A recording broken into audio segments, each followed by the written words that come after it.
Assalamualaikum students. Welcome to online Funds Academy.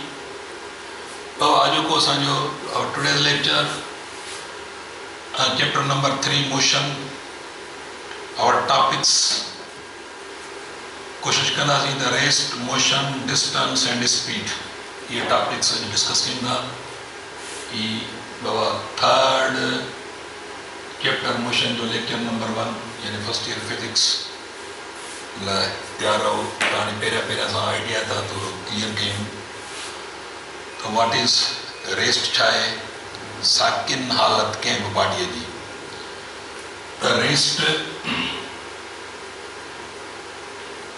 बाबा ॾिसो त हिकिड़ी त सराउंडिंग आहे, माना तव्हां वेठा आहियो जंहिं पोज़ीशन ते तव्हांजे चौधारी जेके भितियूं आहिनि, कुर्सियूं आहिनि, खटूं आहिनि, वण टिण आहिनि, इहे सभई तव्हांजो सराउंडिंग आहे. मिसाल मां हिते बीठो आहियां त हीअ मुंहिंजी सराउंडिंग आहे, बोर्ड मुंहिंजी सराउंडिंग आहे. अहिड़े नमूने सां तव्हां जिते वेठा आहियो, ज़ाहिरी आहे जंहिं बि पोज़ीशन ते जिते बि वेठा आहियो, हाणे तव्हांजे आस पास में जेके बि ऑब्जेक्ट्स आहिनि, फिक्स्ड भितियूं आहिनि, दीवारूं आहिनि, इहे सभई तव्हांजूं सराउंडिंग्स आहिनि. ओके, हाणे हीअ पेन आहे, जेकर फर्ज़ कयो हीअ पेन, हिन पेन जी सराउंडिंग ही बोर्ड आहे. पर हीअ पेन जेकर फर्ज़ कयो हिन बोर्ड खां अॻिते पोइते थी कान थी, त हिन जो मतिलबु इहो थियो त this pen is in state of rest with respect to its surrounding. पंहिंजे आस पास जे लिहाज़ खां हीअ पेन न मथे थी वञे न हेठि थी वञे. ई मां फर्ज़ कयो हिन पेन जी ख़ुदि मां बि सराउंडिंग आहियां. जेकर पेन मूंखां इहा अॻिते पोइते नथी थिए, हिते ई आहे मुसलसल साॻी पोज़ीशन ते आहे, त पोइ हीअ pen with respect to me हीअ बाबा स्टेट ऑफ रेस्ट आहे. साॻे नमूने सां जेकर फर्ज़ कयो हीअ हिकिड़ी फॉर एग्ज़ाम्पल हीअ हिकिड़ी बस आहे. इन बस में जेकर फर्ज़ कयो हीअ हिकिड़ी टेबल आहे, इन बस में टेबल ते हीअ हिकिड़ो बाल पियो आहे फॉर एग्ज़ाम्पल, त हिन जो इमीडिएट माना जेके सराउंडिंग्स आहिनि, हीअ बस जूं वॉल्स आहिनि, हीअ वॉल मथी छित, हीअ बॉटम, हीअ वॉल बेक वारी, इहे सभई हिन जूं सराउंडिंग्स आहिनि. हाणे जेकर हीअ बाल न हेॾे थो वञे न पोइते थो वञे, माना पंहिंजी पोज़ीशन नथो चेंज करे विथ रेस्पेक्ट टू सराउंडिंग, त इहो बाल इन स्टेट ऑफ रेस्ट आहे. यादि रखिजो त हीअ पेन जेकर हिन बोर्ड खां परे नथी वञे, हिते ई बीठी आहे, त पोइ इहा रेस्ट में आहे. जेकर मूव थिए थी, परे थी वञे, त पोइ पंहिंजी सराउंडिंग तब्दील करे रही आहे. मूंखां परे थी वञे त हीअ पेन पंहिंजी सराउंडिंग तब्दील करे रही आहे, न पोइ मोशन में आहे. त यादि रखे छॾियो त बाबा रेस्ट खे कीअं बयानु कंदो. If a body does not change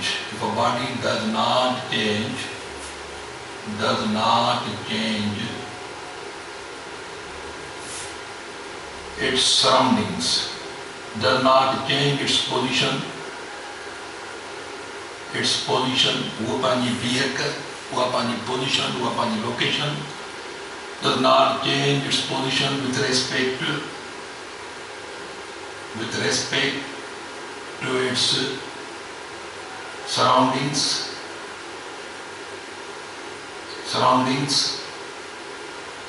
then this body is said to be in state of rest. Very scientifically the ये चीज होता है. If a body does not change its position with respect to its frame of reference, चीज होता माना surrounding के जेकर तव्हां लफ़्ज़ इस्तेमालु कंदो या फ्रेम ऑफ रेफरेंस इस्तेमालु कंदो, त मां जेकर हिते टुवर्ड्स फ्रेम ऑफ रेफरेंस लिखां त न मिली सघंदी आहे. Frame of reference towards frame of reference oblique surroundings, then this body is said to be in state of rest. Okay, वरी मोशन वारी सूरत हाल छा आहे. मोशन यानी बॉडी हरकत में आहे. त हाणे फर्ज़ कयो ही असांजी हिकु यानी हिकिड़ी बॉडी आहे, हिकिड़ी फर्ज़ कयो हाणे हीअ पेन आहे, इहा पेन जेकॾहिं हाणे हिन पेन जी सराउंडिंग हीअ फर्ज़ कयो हिकिड़ी स्टिक आहे। हाणे पेन खां इहा स्टिक जेकॾहिं परे थी वञे त इहा माना पंहिंजी पोज़ीशन तब्दील करे रही आहे, अॻिते पोइ थी थिए, हेठि मथे थी थिए, त माना इहा असां रेफरेंस हिन थो हिन जो था ॾियूं पियो, माना with respect this line this pen is in state of motion because continuously this pen changing its position. त हाणे इहा बॉडी हेठि वञी सघे थी, मथे थी वञे, ईअं एंगल ते थी वञे, तॾहिं बि पोज़ीशन चेंज थी रही आहे। त जेकर असां हीअ स्ट्रिक जेका आहे हिन पेन जी सराउंडिंग आहे, त पोइ हीअ पेन पंहिंजी पोज़ीशन तब्दील करे रही आहे with respect to its surroundings, then this pen is said to be in state of motion. If a body does change its position, if a body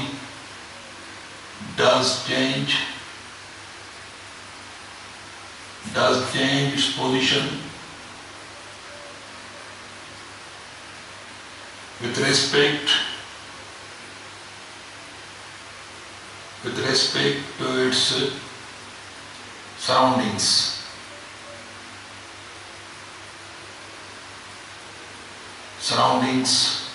मां oblique frame of reference की ज़रूरत, frame of reference,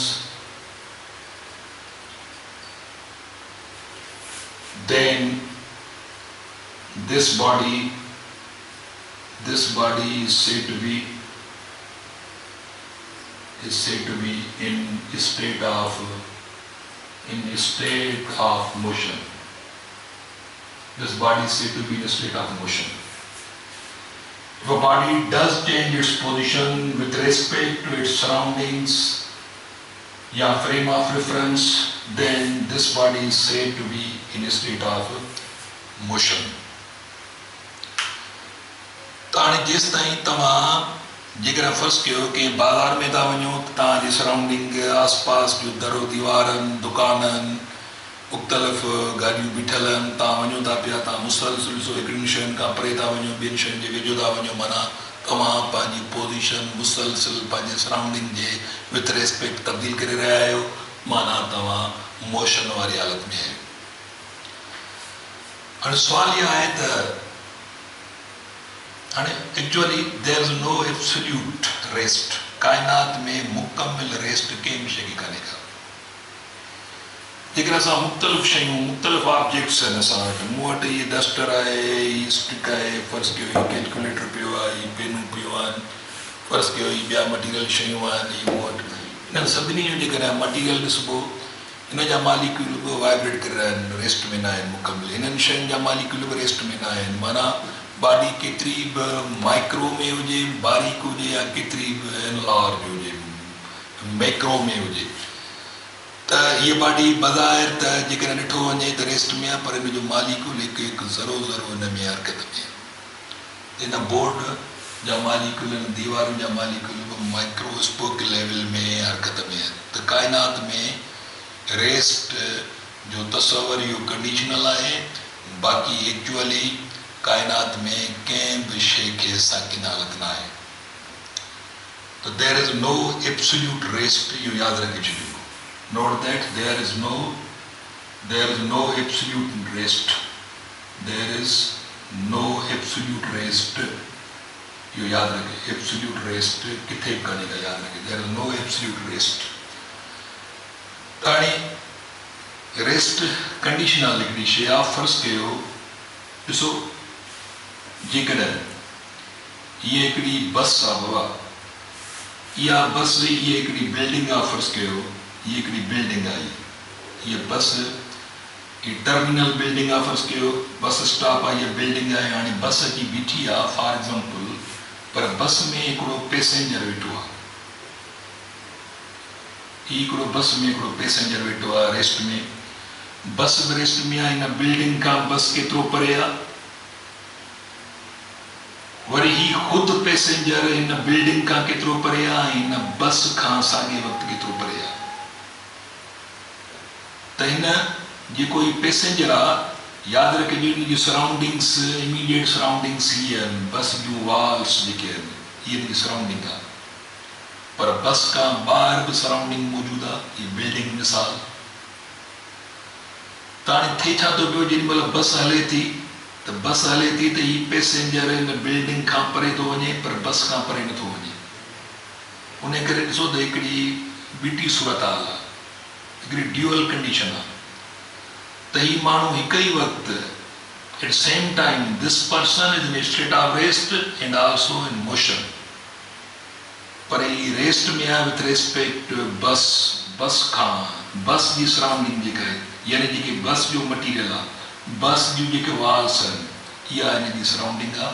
उनजे with respect इहो माण्हू इन वाल खां अॻिते पोइते कोन थो थिए, इन वाल खां अॻिते जित खां अॻिते कोन्हे करे ही माण्हू रेस्ट में आहे विथ रेस्पेक्ट टू बस, पर इहो साॻियो माण्हू मोशन में आहे विथ रेस्पेक्ट आउटसाइड द बस।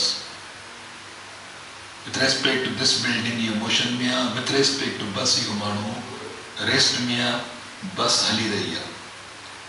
त बस मोशन में आहे with respect to this building, पर ही माण्हू बि मोशन में आहे with respect to this building outside the bus, पर इहो साॻियो माण्हू वरी रेस्ट में बि आहे विथ रेस्पेक्ट टू बस। त बस जे विथ रेस्पेक्ट ही माण्हू रेस्ट में आहे, पर आउटसाइड द बस अलाए केतिरियुनि शयुनि खां इहो हटंदो थो वञे, केतिरियुनि शयुनि जे इहो माण्हू वेझो थींदो थो वञे, पर बस जे वाल्स खां न वेझो थो वञे न परे थो वञे। उन करे ही माण्हू हिकु ई वक़्तु रेस्ट में बि आहे, मोशन में बि आहे। त अहिड़े नमूने सां तव्हां जेकॾहिं फ़र्ज़ु कयो मां ज़मीन ते बीठो आहियां, हाणे ज़मीन बज़ाहिर त मुंहिंजूं जेके सराउंडिंग्स आहिनि, हिन कमरे में हिन बोर्ड जे साम्हूं मां बीठो आहियां, हाणे ज़मीन ते बीठो आहियां त बज़ाहिर त मां रेस्ट में थो फ़र्ज़ु कयो महसूसु कयां तव्हांखे, पर एक्चुअली मां ज़मीन जे विथ रेस्पेक्ट त रेस्ट में आहियां, पर ज़मीन मुसलसिल हली रही आहे, गर्दिश में आहे। उन करे मां ज़मीन ते सुवार लॻो वेठो आहियां, हाणे मां ज़मीन सां गॾु हली रहियो आहियां, पर ज़मीन जे विथ रेस्पेक्ट रेस्ट में आहियां, पर विथ रेस्पेक्ट टू मून या other planets J with respect ज़मीन ते जेके बि शयूं आहिनि उहे भली साकिन हालत में हुजनि, विथ रेस्पेक्ट टू अर्थ, पर विथ रेस्पेक्ट अदर प्लेनेट्स ज़मीन हली रही आहे, असां सभई मोशन में। त जेकॾहिं असां गौर सां सोचींदासीं त का बि शइ काइनात में रेस्ट में न आहे। ओके, हुन खां पोइ अचूं था, हेलो, हुन खां पोइ असां अचूं था पिया बाबा डिस्टेंस छा आहे। Distance मुफ़ासिलो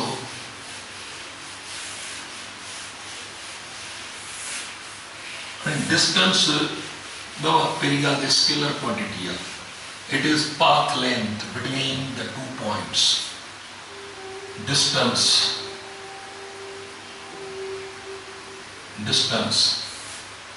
It is path length. It is path length covered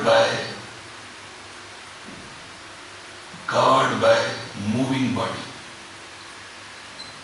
It is path length covered by moving body from one point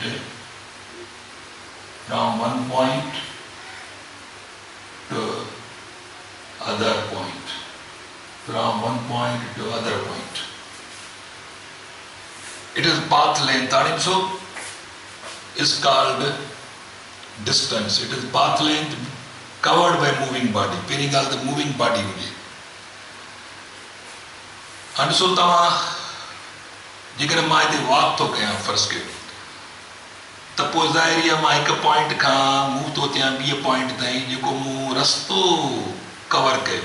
मिसाल ही हिकिड़ो रस्तो आहे फ़र्ज़ु कयो, पोइ भली स्ट्रेट बि थी सघे थो त इहो रस्तो ज़िगज़ैग बि थी सघे थो।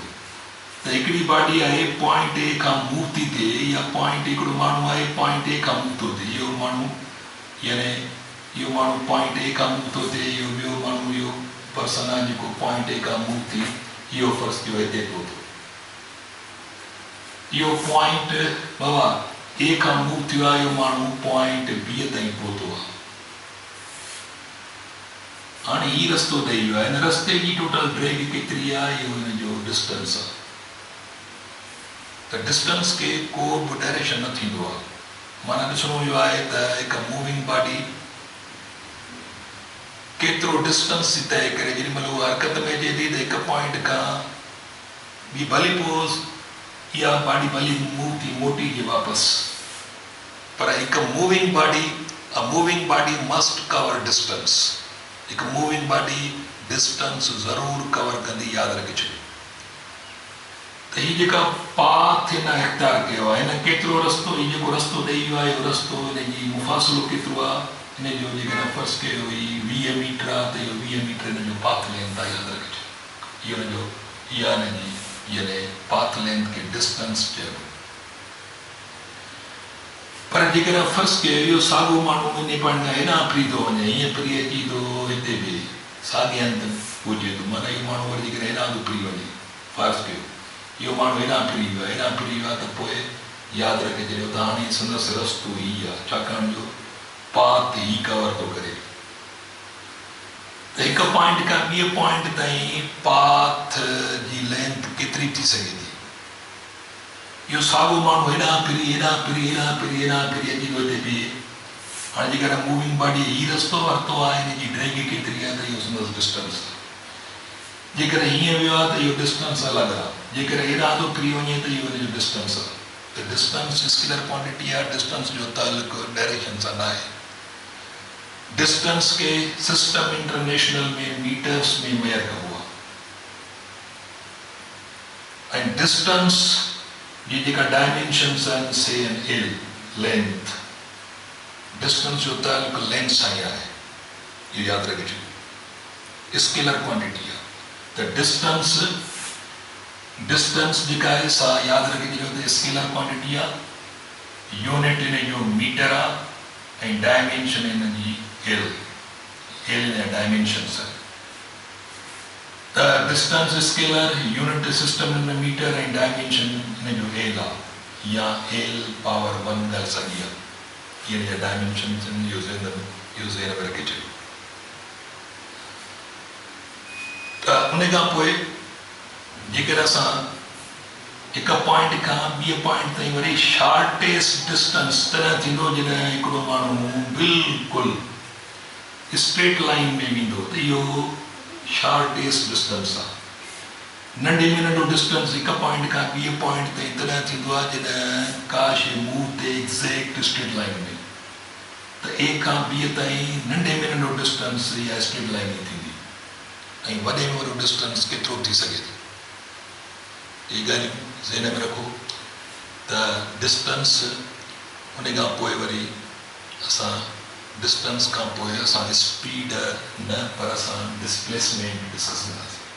डिस्टेंस खां पोइ डिस्प्लेसमेंट हटाओ। हाणे डिस्प्लेसमेंट छा आहे बाबा?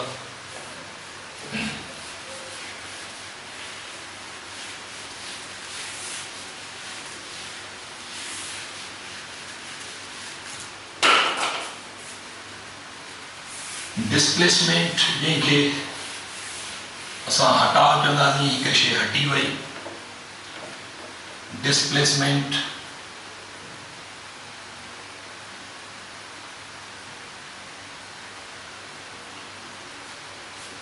it is shortest distance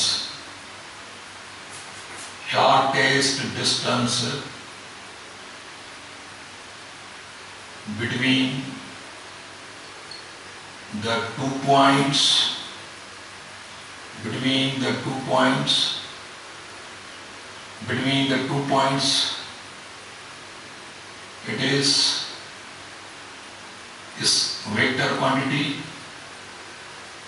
is vector quantity. R असां हिनखे ॿिए तरीक़े सां बि डिफाइन करे सघूं था। The change in position of a body, the change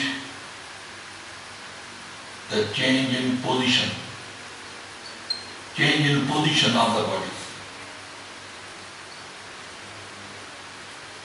in particular direction. in particular direction is called its displacement.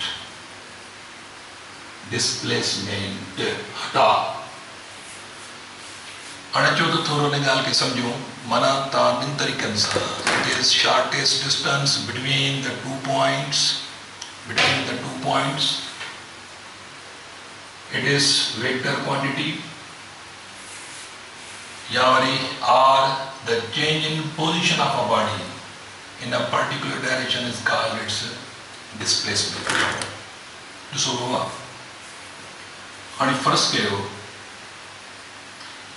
तो एकड़ी पॉइंट ए आ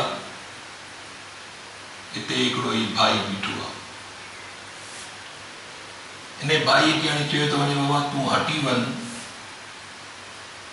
ये बी पॉइंट है इन्हें के चाहिए तो वने तू हटी वन पॉइंट बी तरफ आणि पॉइंट बी तरफ यो माण्हू इन्हें के हटी वञणो आ माना ए खां निकिरणो आ इन्हें के हटी हिते अची बीहणो आ पर हाणे इन माण्हू वटि ऑप्शन्स आहिनि इहो माण्हू जेकॾहिं हितां सिधो थो अचे हेॾे जेकॾहिं इहो स्ट्रेट लाइन में थो अचे त पोइ इहा डिस्प्लेसमेंट बि आहे ऐं पाथ इहो ई इख़्तियार कयो अथसि त पोइ डिस्टेंस बि इहो ई आहे डिस्प्लेसमेंट या डिस्टेंस खे असां ए सां ज़ाहिर कंदासीं डिस्प्लेसमेंट खे एस डैश सां या डिस्टेंस खे डी सां ऐं डिस्प्लेसमेंट खे डी यानी सॉरी एरो हेड ॾिबो मथां त एरो ज़रिए डिस्प्लेसमेंट ही डिस्टेंस खे ज़ाहिर कबो आहे हाणे जेकॾहिं इहो माण्हू ही सिधी लाइन में थो वञे त पोइ डिस्टेंस ऐं डिस्प्लेसमेंट ऐं डिस्टेंस जा मैग्नीट्यूड साॻा आहिनि पर इहो साॻियो माण्हू ही रस्तो ॾेई थो वञे ही रस्तो ॾेई अची थो हिते अचे हाणे हिन माण्हू जो डिस्टेंस त ही आहे पर डिस्प्लेसमेंट वरी बि ही आहे माना माण्हू इहो हेॾे हटी वियो आहे यानी इहो माण्हू फर्स्ट कयो ही डिस्टेंस आहे 10 मीटर ही 10 मीटर ही स्ट्रेट लाइन वारी यानी लेंथ आहे त इहो माण्हू 10 मीटर बाबा डिस्प्लेस थी वियो आहे असां डायरेक्शन ॼाणाईंदासीं फ्रॉम ए टू बी इहो बी तरफ़ माण्हू हटी वियो आहे 10 मीटर जेकॾहिं इहो माण्हू हितां ई वियो आहे त पोइ डिस्प्लेसमेंट बि 10 मीटर आहे डिस्टेंस बि 10 मीटर आहे पर जेकॾहिं हीउ रस्तो ॾेई वियो आहे हाणे हीउ रस्तो टोटल फर्ज़ कयो 25 मीटर आहे हाणे ही डिस्टेंस आहे हिन जो जेकॾहिं हीउ रस्तो ॾेई थो वञे त पोइ इहो माण्हू बाबा 25 मीटर डिस्टेंस तय करे हटा वरी बि थींदो 10 मीटर हटी वियो आहे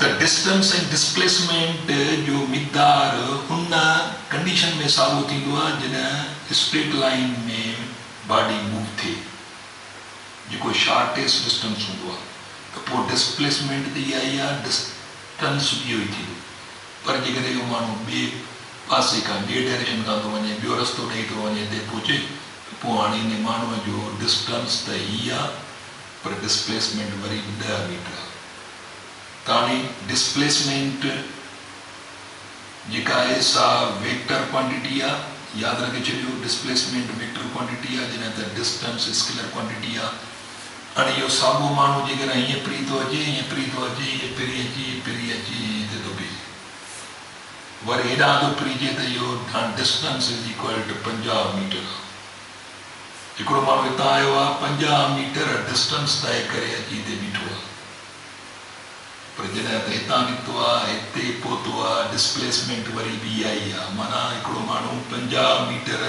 डिस्टेंस तय करे 10 मीटर हटी वियो हिकिड़ो माण्हू 50 मीटर डिस्टेंस तय करे केतिरो हटी वियो आहे 10 मीटर हिकिड़ो माण्हू 25 मीटर डिस्टेंस तय करे 10 मीटर हटी वियो आहे हिकिड़ो माण्हू फर्स्ट कयो ही पाथ ॾेई अची थो हिते ॿिए ही फर्स्ट कयो 100 मीटर जो पाथ आहे त हिकु माण्हू 100 मीटर डिस्टेंस तय करे बाबा 10 मीटर हटी वियो आहे ताणी वरी बि जेको डिस्प्लेसमेंट थींदी उहा शॉर्टेस्ट डिस्टेंस हूंदो हुनखे डायरेक्शन ॾिबो तो मूं तव्हांखे वरी बि रिपीट थो कयां त डिस्टेंस ऐं डिस्प्लेसमेंट उन वक़्तु ॿिन्ही जो मिक़दारु साॻियो थींदो जेकॾहिं मूविंग बॉडी स्ट्रेट लाइन में वञे शॉर्टेज डिस्टेंस इहो ई हूंदो। पर जेकॾहिं मूविंग बॉडी उहो स्ट्रेट लाइन नथी इख्तियार करे को ॿियो को रस्तो थी वठे त पोइ डिस्प्लेसमेंट वरी ॿिया हूंदी पर डिस्टेंस डिफरेंट क़िस्म जा हूंदा। डिस्टेंस केतिरा बि थी सघनि था पर डिस्प्लेसमेंट हिकु पॉइंट खां ॿिए पॉइंट ते वरी उहा ई थींदी आहे, यादि रखिजो। ओके, त हाणे असांजो बाबा अॼोको लेक्चर हिते पूरो थियो। असां सुभाणे हिननि जा प्रॉब्लम्स वग़ैरह इहे सभु ग्राफिकल मेथड सां डिस्कस कंदासीं। तेसिताईं पंहिंजो ख़्यालु रखिजो। अल्लाह हाफ़िज़।